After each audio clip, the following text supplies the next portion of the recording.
We would also like to thank Mr Warner Casey for the respect shown to us from that very first day, when he immediately acknowledged the failures by GMFRS and apologised on their behalf, unlike all the other services. All we as families have asked for from day one is the truth, acknowledgement of failures,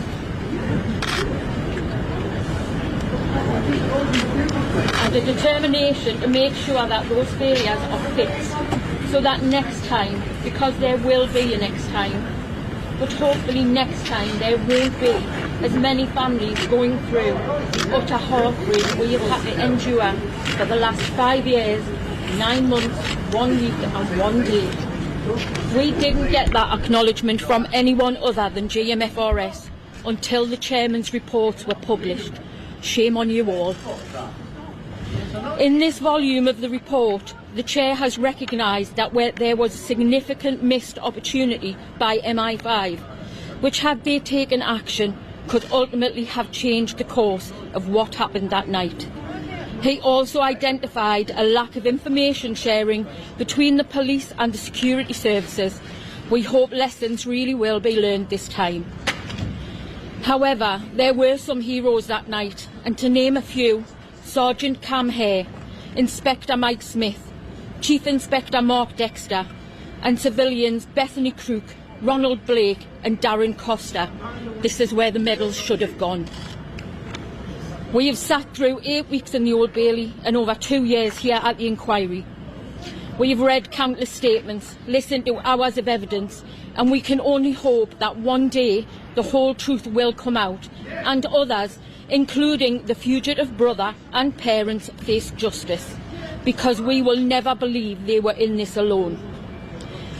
Forgiveness will never be an option for such evil intentions, and those that played any part in the murder of our children will never ever get forgiveness, from top to bottom, MI5 to the associates of the attacker. We will always believe that you all played a part in the murder of our children. We will spend the rest of our lives trying to protect our boys, because as we found out through this process, once you leave the safety of your home, you are on your own. So many people being paid that night to protect our kids, and yet so many failed in their duties. Professionals that had responsibility but clearly had other priorities. Security staff that, even when told of the danger, failed to act appropriately. Once again, we'll never forgive you. Nothing can bring Liam and Chloe back. Nothing.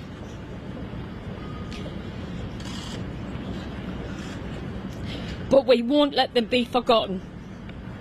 We have set up a charity in their names as a lasting legacy, to show that from such absolute heartbreak, something positive can rise.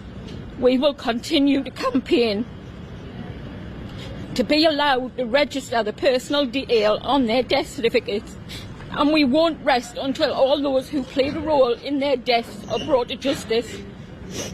Can we finally thank Duncan Atkinson Casey, Victoria Ailes and Adam Pater for being our voice throughout this ordeal, and our amazing team from Hogan Lovells, Scott, Haley and Helen for their constant support even on the darkest days. You will never know how much this meant to us, the families of Chloe and Liam.